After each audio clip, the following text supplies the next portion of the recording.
Hi, welcome to the Child Welfare Services Parent Portal.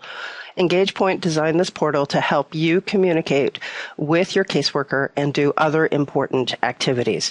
We know this is a challenging time, and we want to make sure that communication is always available for you.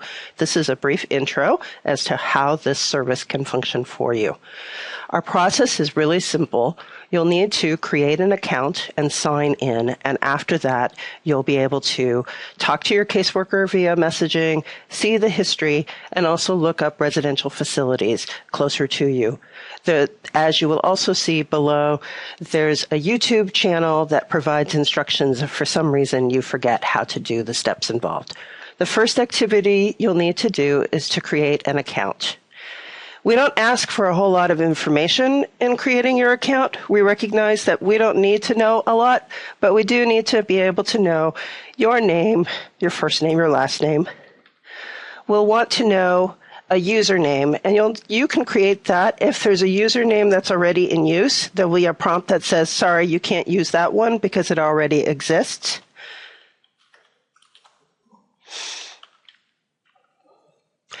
You'll be able to create your own password, and there are signals underneath here that relate to how strong your password is. You'll be asked to provide that same information again as a way to do the confirmation. We ask for your email, your case number, because this is the way that we connect your case to the caseworker that works with you. We want to make sure that the communication is correct.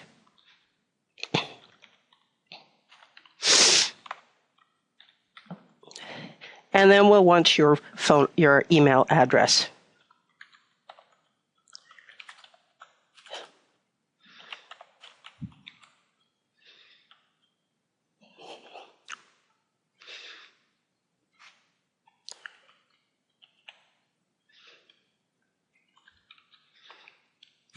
When you sign in, you'll then get a message that tells you to go check your email for the final piece that activates your registration.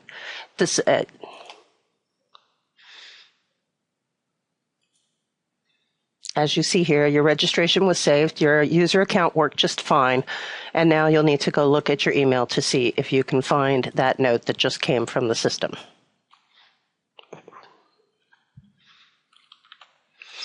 So Ruby is going to go check her email now to see if that email came from the Child Welfare Services Parent Portal.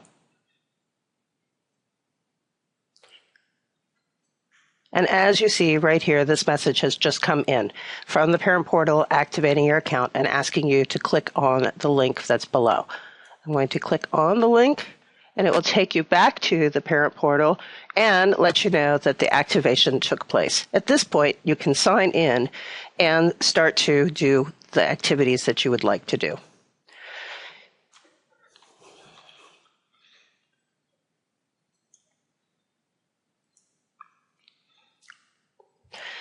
Because you provided your case number before, your welcome message is already customized to be from Mary, announcing that she's here and a welcome. It also provides a little bit of details about how you can use this private messaging area to communicate with her and eventually with other people. As you can see, you can talk to her and ask for help. You might want to be scheduling a visit with your children while they're in foster care, and you might want to be taking parenting classes or schedule a time to meet with Mary and talk about how things are going on your case plan. You could also use this as a way to update information about your adhering to the case plan and the activities that she expected you to do. Mary could also use this to tell you about the things that are important, such as when you're going to go to court again, some other parenting classes or anger management classes that could be available. She may know about a time that she'd like to have you meet with your children and work on scheduling that. And you can also receive at times messages into this box telling you other things and other information. I recognize that it may not always be something you are used to checking regularly, so there's an area for you, which we'll show later, as to that you can set it up so that notices about this can show up in other parts. But right now, just want to show you that it's really easy to send a note back to Mary to say, thank you for this information, and send it. I want to point out then that you'll also see this history of communication. You may find that useful, particularly when you go to court, to be able to inform the court as to your participation and you're actively working to have your family whole and your children returned home. You'll also see here that there are places of contacts. As you communicate more through the private portal, other people may choose to talk with you this way as well. Mary is here, and you can see that you can also have Mary's phone number and Mary's address. So you don't just have to write to her. If it makes more sense for you to call, you have that information. There's also a general administrative email account so that if it's not something that's really specific to Mary, but more related to general help or other things, you can use that feature as well. One of the pieces that's also useful is you can, in these contexts, write again. And in this case, you might have something around your case plan and parenting that you wanted to tell Mary that you'd actually completed a class. You could imagine that being either a photocopy of that you've managed to PDF, or it could even be something that you just took as a picture to say, here, Mary, see my certificate. And you can select that and send it off. And that way, Mary has that also as a piece of documentation. We've sent a couple of notes to Mary regarding what we're doing and grateful for this private communication place.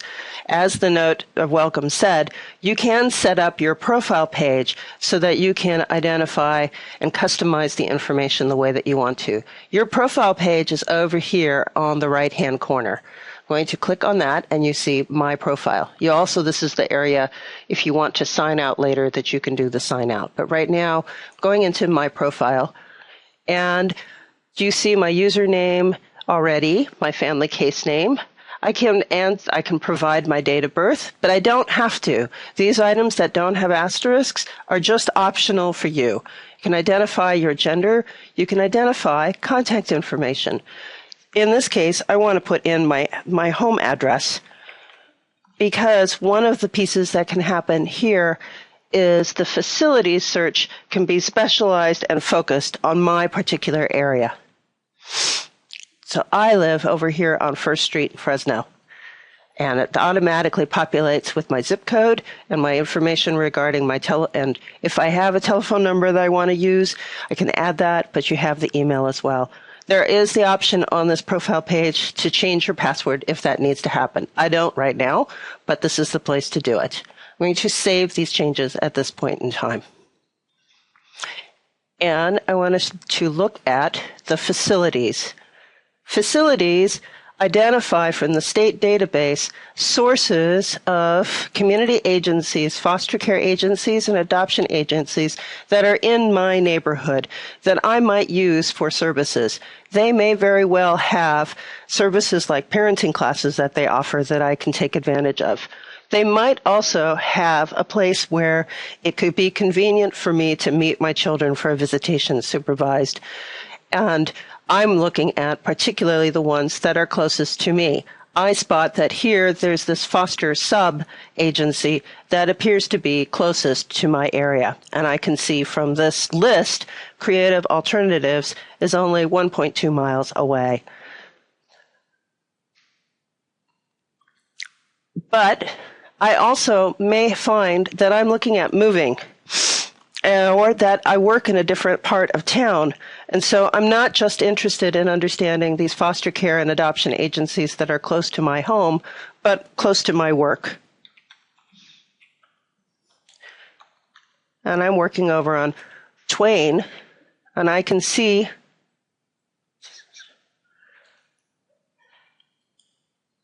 and select Twain, and I can see then these are the agencies that are close by.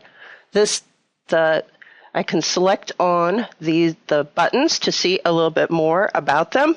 As you can see here, you can find that this place was licensed, when it was licensed, who the licensee was, where their address is, who's a person that was a known point of contact. There are also these pieces related to number 4 and that, which if you click on that, there were 4 agencies in that area that might be of interest to you. If you drill down into it, the map will zoom in and give you additional information.